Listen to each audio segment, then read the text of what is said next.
Ευλογητός η Χριστέ ο Θεός ημών, ο πανσόφους τους αλείς αναδείξας, καταπέμψας αυτής το πνεύμα το Αγίον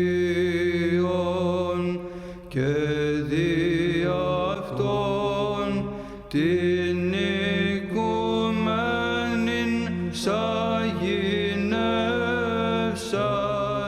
φιλάνθρωπε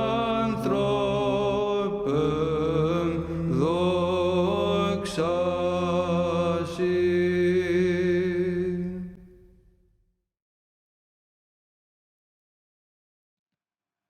Hello, my name is Gideon Nico, and I teach here at St. Catherine's Sunday School Mascot. Today I wanted to talk to you about one of Jesus' parables. So before I start, let me just ask, who is Jesus, Bidya?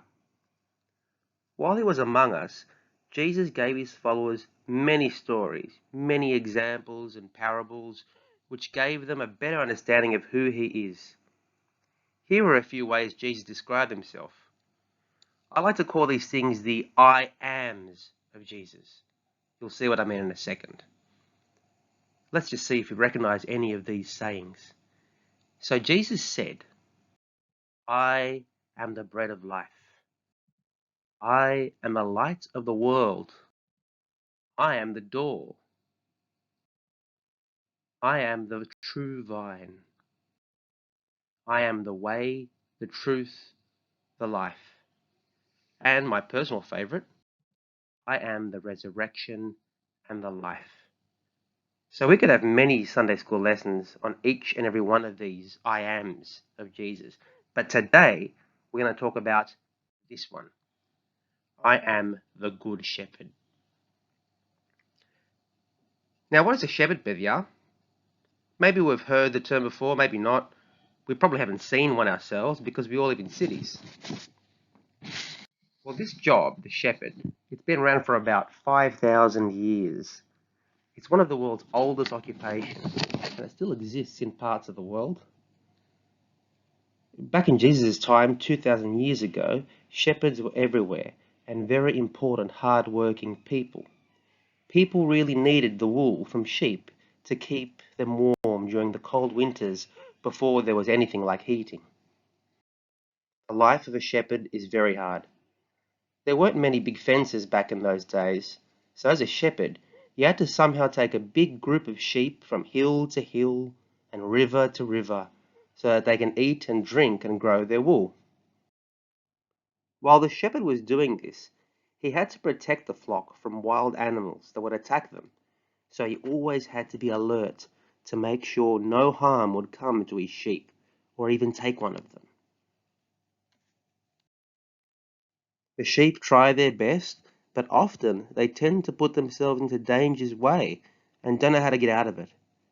If you had 100 sheep, there would always be some that would wander off. So the shepherd had to do his best to keep as many of them as together as possible. And they had to do this while living a life that was a very lonely one, out, far away from the cities. And despite all this, a good shepherd knows how to go after and bring back his lost sheep. Let's keep that idea in mind. And now let me also give you another example to think about. Your classroom. I'm sure a lot of you are missing your classrooms right now, and hopefully you'll be able to go back to them soon. But let's have a think about what your teachers try to do. You have a classroom full of students. Well, it's a teacher's job to teach all of you, to take care of all of you. The good students, the struggling students, the well-behaved students, and even the naughty students. It's a teacher's job that no one is left behind, no matter what the situation. So let's keep these two examples in mind and think back to what Jesus said and how he called himself the Good Shepherd. When Jesus travelled from city to city during his 3 years teaching, many approached him to hear his teaching. Some people were good, some people not so good. Tax collectors and robbers and other people who had done terrible things in their life came to listen to him, but he would never tell them to go away. He would even sit down and eat with them, which was unheard of, especially in those days. But the leaders of that time hated this. Why do you spend all this time with these terrible, terrible people? They asked him. And that is when Jesus said this parable. Who among you, says Jesus, that has 100 sheep and loses one of them, doesn't leave the 99 and go looking for the lost sheep? Once he finds the lost sheep, he carries it on his shoulders and takes it back home. And when he arrives home, the shepherd invites all his friends to celebrate with him the finding of his lost sheep. I tell you, says Jesus, in the same way there will be joy in heaven when a sinner repents and comes back to God. See how much the shepherd loves each and every one of his sheep, Bevya, even the ones that wander away. The shepherd doesn't abandon his lost sheep. He goes after them and he tries to bring them back no matter what they've done. When Christ was on earth, he endured so much to save us. He was teased, he was mocked, he was beaten, and he even suffered crucifixion. Why? Because he loves us. Like the Good Shepherd, he sacrificed everything to save us. So when we are close to Christ, we can find this peace and comfort and safety from the dangers of life.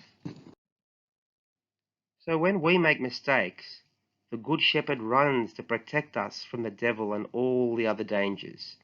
Christ suffered so much for us so that we can be saved from sin. So because of that, we also need to make Christ a promise. This promise is that we want to live all our life close to him, because that is where we are safe and protected from the attacks and difficulties in life. This means we have to try our best to stay as close as possible to him, to involve ourselves in the life of the church, even when the doors are shut for now, to pray, to be kind, to be faithful, and to always, always turn around and go back to him whenever we make mistakes and get lost. So when we ask ourselves the question, who is Jesus, Bevya? Let's keep this idea of the Good Shepherd in our heads. He loves us. He protects us. He will do anything for us. Even when we do the wrong thing or let people down, Jesus will always be there for us to take us back into his loving arms. I hope and pray that you and all your families are well in this difficult period, and God willing, we'll all see you in church again very soon. God bless you all.